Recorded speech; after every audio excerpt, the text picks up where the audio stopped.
সফলতা পেতে গেলে জীবনে ধৈর্যশীল হওয়া অনিবার্য এবং আবশ্যক। লিখেছেন শ্রী কমল কুমার দে। কথায় আছে, ধৈর্য রেখে চলা উচিত। প্রত্যেকের মধ্যে ধৈর্য থাকা বা রাখা উচিত, কেননা ধৈর্য আমাদের জীবনকে সংযত হতে শেখায়।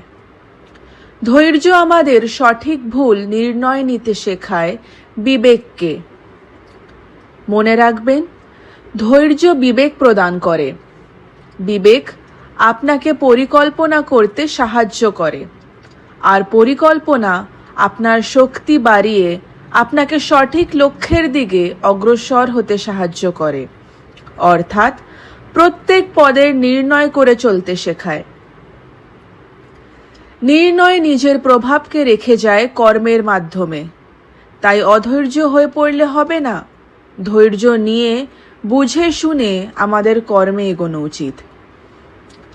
ধৈর্যের প্রয়াস নিলে বা করলে মনে রাখবেন, ধৈর্যের প্রয়াস আমাদের শক্তিকে বৃদ্ধি করে।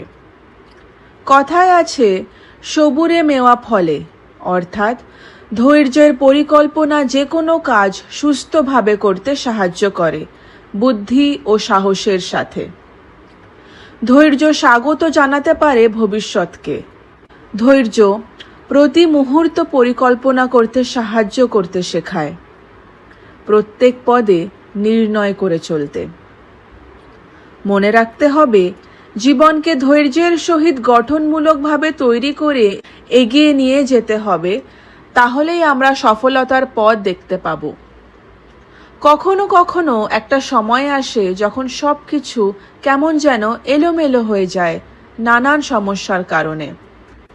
সেই সময় মানুষ পথ হারিয়ে ফেলে, ভুলে যায় কোনটা ন্যায় কোনটা অন্যায়, কোনটা ভালো কোনটা মন্দ, কোনটা শ্রেয় কোনটা প্রেয়।